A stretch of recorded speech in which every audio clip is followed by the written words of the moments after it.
2, and action. Halo teman-teman, kembali lagi di Senapot bersama saya Dilan. Dan kali ini kita akan membahas salah satu film dari studio yang sudah besar sekali di Jepang.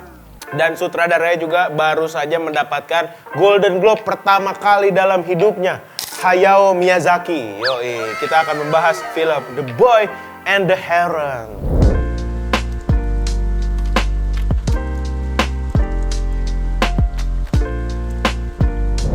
Oke teman-teman, jadi film The Boy and the Heron ini bukan sebenarnya ya, kita juga udah tahu kalau ini aslinya adalah film Jepang, maksudnya tayang di Jepang dulu. Dan gokilnya, film The Boy and the Heron ini tidak melakukan promosi apapun, tidak sosmed, tidak poster-poster di jalanan, baliho-baliho, bendera-bendera yang bisa mencelakai pemotor di jalan, tidak menggunakan itu. Mereka hanya menempelkan apa sih bang ya, kalau yang di bioskop tuh yang nyala-nyala poster kan disebutnya ya, yang di bioskop tuh now showing, itu poster kan dia itu. Iya, dia cuma melakukan itu aja teman-teman, now showing di bioskop. Tiba-tiba orang kaget, hah, Studio Ghibli baru mengeluarkan film terbarunya ini di diriku. Akhirnya dari mulut ke mulut, akhirnya sampai banyak banget orang tahu film The Boy and the Heron ini hanya dari mulut ke mulut teman-teman. Untuk The Boy and the Heron ini sebenarnya bukan translate juga ya, judul versi Inggris. Tapi kalau judul aslinya itu bahasa Jepangnya gue lupa, Kokoro no Tomo. Tada kokoro no tomoto. Aslinya nih ya, bahasa Jepang ini kalau ditranslate itu adalah How You Live kalau nggak salah, nama translatannya. Tapi versi Inggris itu judulnya jadi The Boy and the Heron. Nah, kalau misalnya kita pikir-pikir ya teman-teman ya, How You Live dengan The Boy and the Heron, ini kan jauh banget ya. Jauh banget walaupun emang ya dari dua-duanya ini resmi gitu dari orang-orang yang membuat pihak yang membuat judul ini ya emang orang-orang resmi. Cuman kalau kita lihat dari How You Live sama The Boy and the Heron itu kayaknya How You Live tuh kayak film yang berat banget ya, kayak film animasi yang wah ngebahas apa nih dia nih, kok judulnya How You Live gitu. Sedangkan The Boy and the Heron itu kalau misalnya kita baca tuh kayak wah ini kayaknya film pertualangan, film fiksi yang sangat seru sekali. Ternyata tidak teman-teman. Film ini tuh lebih kompleks, terus gua pas nonton juga rada-rada pusing juga kayak ini mau kemana ini film gitu. Dan akhirnya waktu di Jepang nih mereka nggak punya trailer nih ya. Saat udah berapa lama gitu tayang di Jepang, akhirnya mereka mengeluarkan trailernya juga. Dan trailernya ini udah ada sekarang ya, emang udah ada filmnya juga. Dan akhirnya trailernya didubbing sama aktor-aktor yang di Inggris juga. Seperti yang gua kaget nih, yang sangat gua kaget itu adalah aktor Twilight teman-teman. Aktor yang ganteng, lu inget kan Robert Pattinson? Dia ngisi suara bangonya di dalam. Itu juga yang salah satu yang gue kaget gitu ya, Robert Pattinson bisa mengisi suara bango di dalam itu. Dan ya walaupun dia udah pernah memerankan Batman gitu, Batman kan suaranya serak gitu si Robert Pattinson. Tapi gue kaget aja gitu. Sedangkan di Twilight gitu dia kan kayak ganteng kayak sayang makannya kayak gitu-gitu. Tapi tiba-tiba pas di Batman dia bisa jadi serem. Assalamualaikum bisa gitu. Apa kamu? Joker gitu-gitu kan suaranya bisa berat. Nah, terus di ngisi suara bango juga bisa suara serak-serak yang berat gitu juga. Wah, keren bro. Ternyata Robert Pattinson adalah salah satu aktor yang multi talenta. Dan kita kembali lagi ke inti dari perfilman ini teman-teman. Disutradari oleh tentu saja sang legenda Hayao Miyazaki. Dan dia juga seorang founder juga ya dari Ghibli Studio. Menceritakan tentang seorang anak yang bernama Mahito. Mahito yang merindukan ibunya yang sudah meninggalkan dia. Dan akhirnya dia berpetualang ke dalam dunia yang dihuni oleh orang-orang hidup dan orang-orang yang sudah tidak ada juga. Jadi dunia fantasi gitulah. Saat dia berpetualang, dia juga ditemani oleh burung bangau sebagai pemandunya. Si Heron ini. Nah, akhirnya dari sinilah mereka memulai pertualangan epiknya mereka. Mereka ke melawan ini, melawan itu, bertemu ini, bertemu itu, pokoknya kemana-mana lah ya. Nah, dan katanya dikabarkannya ini akan menjadi film terakhir Hayao Miyazaki. atau film terakhirnya Ghibli Studio. Enggak sih, kalau misalnya film terakhir Ghibli Studio sepertinya tidak ya. Tapi kalau film terakhir Hayao Miyazaki itu kayaknya dirumorkan akan menjadi film terakhirnya. Tapi gue juga bingung nih teman-teman.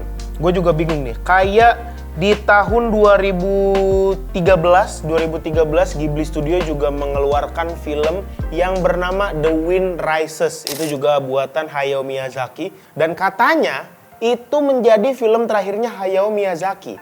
Nah jadi gue bingung nih, ini orang mau pensiun apa kagak sih gitu. Maksudnya kan itu ngomongnya film terakhir, tiba-tiba keluar nih The Boy and the Heron. Jadi semoga aja tidak menjadi terakhir ya, walaupun menurut gue ini menjadi film terakhir yang masterpiece juga nggak apa-apa sih gitu. Maksud gue ini kan pertama kali nih Hayao Miyazaki mendapatkan Golden Globe dalam hidupnya ya berkat film ini gitu. Jadi kalau film ini menjadi film terakhirnya Hayao Miyazaki ya menurut gue sah-sah aja gitu, karena dia udah mengeluarkan masterpiece yang gila-gilaan banget. Nah, karena gue suka banget ya dengan film-film Ghibli kayak Spirited Away, The Grave of the Fireflies, apa segala macam film-film Ghibli udah gue tontonin semua dan emang gue suka banget gitu. Tapi pas gue ngelihat The Boy and the Heron, terus gue nonton teaser trailernya juga, gue sebenarnya agak ragu juga sih maksud gue. Tapi pas gue tonton kayak cakep banget gitu, kayak wah ini film nggak menghilangkan rasa Ghibli-nya gitu, walaupun lebih action aja. Nah ternyata teman-teman ternyata ada kesalahan nih ya. Jadi film aslinya di Jepang itu judulnya How Do You Live ya, bukan How You Live. Aslinya nih ya, bahasa Jepang ini kalau ditranslate itu adalah How You Live kalau nggak salah, nama translatannya. Jadi ya nggak jauh beda sih, cuman itu How Do You Live. Nah aslinya itu teman-teman How Do You Live kalau misalnya di Jepang ya, tapi tiba-tiba diganti The Boy and the Heron, mungkin biar lebih keren aja kali ya judulnya ya pas keluar di internasional, secara internasional. Sebenarnya gue tahu kalau misal Ghibli ini selalu membuat film-film fiksi yang bisa dibilang aneh lah gitu ya, kayak benda-benda bisa hidup, benda mati kayak nih misalkan gelas bisa ngomong, gelas bisa nemenin kita berpetualang atau apa segala macam, ketemu dengan makhluk-makhluk aneh atau tempat-tempat aneh. Tapi gue jarang nemu film Ghibli yang punya jalan cerita sekompleks dan ngebingungin ini teman-teman. Ya walaupun gue setelah nonton ini ya paham sih di ending-endingnya maksudnya ini kemana, ini maksudnya gimana, gue paham sih alhamdulillahnya gitu ya. Biasanya kalau nonton film-film yang kompleks, yang pusing itu rasanya gue harus nonton 2 kali, 3 kali biar paham gitu. Tapi ternyata tidak, ini film yang emang kompleks, rumit, tapi ujung-ujungnya ya lebih easy aja gitu buat nonton, lebih gampang aja buat dicerna gitu teman-teman. Nah ini jadi jarang-jarang buat gue nemu film Ghibli yang kayak gini, tapi nggak aneh, nggak mengurangi kualitas si Ghibli-nya. Gue malah seneng gitu, akhirnya Ghibli memiliki film yang lebih variatif gitu, memasukkan hal-hal yang kompleks dan agak sedikit rumit di dalam film-filmnya. Gue juga suka anime nih teman-teman, gue juga suka anime ataupun film-film animasi lainnya, entah itu dari Jepang, dari mana, dan film, series ataupun drama, action, komedi segala macam gue udah banyak banget lah gue nonton film anime ya. Dan gue jarang merasa cocok ataupun merasa puas gitu dengan anime yang diisi suaranya jadi didubbing jadi suara bahasa Inggris gitu. Karena banyak dari aktor-aktor Inggris atau pengisi suara yang ada di Inggris ngisi suara anime Jepang itu kayak kurang gitu, kayak kurang pas gitu, entah kurang pol, kurang keluar gitu, kurang maksimal, atau gua nggak paham deh, pokoknya kurang aja. Jadi mendingan nonton film anime yang ya udah suaranya Jepang gitu, tapi subtitlenya Inggris atau Indo gitu ya, lebih baik kayak gitu kalau gua. Tapi The Boy and the Heron ini memiliki pengisi suara yang cocok banget menurut gua. Kalau misalnya lagi scene sedih ya, dia suara sedihnya juga oke aja gitu. Pas dia suara mungkin teriak-teriak atau lagi marah gitu, masuk-masuk aja gitu. Nah, menurut gua film The Boy and the Heron ini tidak meremehkan atau menyepelekan si voice actor yang ada di dalam film ini, teman-teman. Jadi benar-benar dipilih. Kayak pengisi suara Bango, coba. Pengisi suara Bango yang ada di film The Boy and the Heron ini bisa siapa aja gitu. mungkin bisa pengisi suara film animasi apa, pengisi suara dari mana. Tapi dia malah masukin Robert Pattinson yang tadi gue bilang. Makanya sepertinya mereka sama sekali tidak menyepelekan gitu. Emang di casting dengan bener-bener gitu. Nah, balik lagi nih teman-teman, kalau ke masalah judul ya, tadi seperti yang tadi gue bilang, kalau misalnya kita baca How Do You Live sama baca The Boy and the Heron, itu ada pemberat satu sama lain gitu teman-teman. Kalau kita nonton How Do You Live kayaknya ini film bakal sedih bakal full drama gitu. Tapi kalau kita nonton baca The Boy and the Heron kayaknya lebih fun gitu, lebih gampang. Kayak Ghibli Studio tuh sebelumnya ngeluarin Kiki and the Delivery, apa gue lupa ya kalau nggak salah.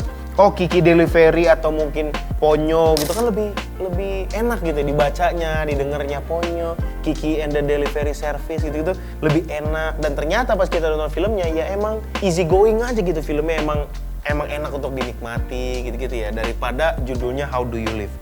Nah, setiap artis nih teman-teman, ini menurut gue pribadi ya, setiap artis ataupun setiap seniman pasti memasukkan unsur apa yang bisa mengkonekkan mereka di dalam karyanya mereka.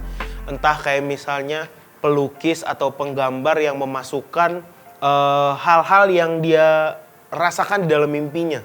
Misalkan kayak, wah semalam gue mimpi ditonjok Batman misalnya, atau enggak semalam gue mimpi ngerujak sama Hulk gitu. Dan mereka ngelukis tuh, set gitu kan, akhirnya apa nih yang bikin Anda connect dengan lukisan Anda? Wah, karena lukisan ini tuh terbuat dari mimpi saya, kayak gitu-gitu. Nah, itu juga terjadi di filmmaker di luar sana, teman-teman. Jadi kalau misalnya gue bisa baca di Hayao Miyazaki ini sangat suka membuat film-film Ghibli yang terobsesi dengan beterbangan. Kayak dia tuh suka banget bikin karakter-karakter film dia tuh lagi terbang, entah naik pesawat, naik sapu terbang, ataupun emang terbang aja gitu. Gue bisa baca gitu. Dia tuh sangat terobsesi dengan hembusan angin kencang ataupun lagi ada di ketinggian saat terbang. Dan Hayao Miyazaki ini sering banget membuat film Ghibli yang ceritanya itu rasa kehilangan dari seorang ibu, terus apa yang ayahnya lakukan untuk mencari nafkah, apa yang ayahnya lakukan terhadap keluarganya gitu, kayak banyak banget gitu. Gue nemu film di Ghibli unsur-unsur seperti ini. Mungkin itu yang dirasakan oleh Miyazaki di kehidupan nyatanya. Akhirnya dia tuangkan ke dalam film-film yang dia buat Ghibli Studio, teman-teman. Ya mungkin seperti itu ya, yang gue baca dari kacamata gue sendiri tuh kayak gitu. Dan ini yang gue bisa mikir kalau film ini tuh personal, teman-teman. Saat gue nonton The Boy and the Heron mungkin terlalu personal kali ya kalau menurut gue ya. Kayak sejarah atau cerita-cerita Miyazaki, kalau misalnya lu tahu, mungkin lu bisa baca-baca dulu ya. Ya kayak gitu teman-teman. Kemungkinan apa yang dipikirin Miyazaki termaksud ekspektasi orang-orang terhadap Miyazaki. Sedangkan Miyazaki itu kan punya kerajaan karya dia yang terbesar gitu ya. Dia udah punya warisan gede banget nih ya, Ghibli Studio. Wah, ini namanya kan udah gede banget. Nah, dia mungkin memikirkan orang-orang ekspektasinya tinggi nggak ya ke gue ya, karena gue udah membuat kerajaan sebesar ini gitu di dunia animasi film. Nah, mungkin kayak gitu. Pokoknya untuk kalian yang belum sempet nonton The Boy and the Heron, gue denger katanya masih ada nih di bioskop. Mungkin beberapa bioskop di kota-kota kalian ada gitu ya, kayak di Jakarta mungkin atau Jabodetabek lah ya, mungkin masih ada. Lebih baik lu tonton deh sebelum dia udah tidak ada di bioskop nih teman-teman. Tapi semoga adanya lama ya, karena ini salah satu film yang laris juga seperti Barbie atau Oppenheimer kan itu berminggu-minggu tuh ya di bioskop. Nah, kenapa gue merekomendasikan kalian harus nonton di bioskop? Karena emang worth it banget teman-teman. Worth it banget. Kalau bisa sih lu nonton di bioskop yang mahal gitu ya, biar lu bisa merasakan lebih hidup lagi film ini. Tapi kalau misalnya kalian tidak punya uang seperti saya, film bioskop biasa aja gitu ya, yang sederhana, yang murah, atau kalian ya nonton di Netflix ataupun apalah yang kalian punya aplikasinya. Intinya untuk si film ini, lu pasti akan mendapatkan kebingungan dulu tuh. Dan lu merasakan, nih jalan ceritanya mau dibawa kemana nih. Terus tiba-tiba karakter ini muncul, ini siapa lagi nih? Gunanya dia yang ada di film ini nih untuk apa nih? Lu bakal menemukan hal-hal seperti itu untuk awal-awalnya. Tapi di penghujung film, lu bakal paham kalau film ini mau dibawa kemana film ini, intinya tuh apa gitu, apa yang dia cari. Karena si Mahito, karena si Mahito juga kayak dia mencoba untuk mencari rahasia dan mencari jati diri dia harus ngapain dalam hidup ini, apa yang dia cari dalam hidup ini, itu akan terkuak semuanya ntar di dalam film itu. Makanya lo tonton aja. Untuk lo apalagi yang suka banget dengan Ghibli Studio, recommended banget. Karena menurut gua film-film Ghibli yang lain belum ada yang seperti ini teman-teman. Jadi worth it banget. Itu aja intinya dari gua. Kalau misal belum pernah nonton, langsung aja tonton sekarang sebelum keluar dari bioskop. Dan ya kira-kira segitu ada pembahasan The Boy and the Heron yang ada di kacamata gua pribadi. Kalau misalnya seperti biasa nih ya, kalau misalnya lu punya pengamatan atau penilaian diri lu sendiri, lu bisa nulis di kolom komentar dan kita akan bincang-bincang kecil di kolom komentar ya, antara akan gue balas-balasin atau tim Cinemax balas-balasin. Dan jangan lupa juga follow sosial media kita, Instagram, Facebook, segala macam di Cinemax atau Cinemax News. Kalau Instagram kita di @CinemaxNews. Nah itu kita akan mengupdate setiap hari dengan update sekali soal film-film, aktor, aktris ataupun kehidupan mereka ya yang tersangkut paut lah di situ. Kira-kira segitu aja. Sampai jumpa di episode-episode Cinepot lainnya di channel YouTube-nya Cinemax. Gua Dilan pamit undur diri. Keep roll and cut.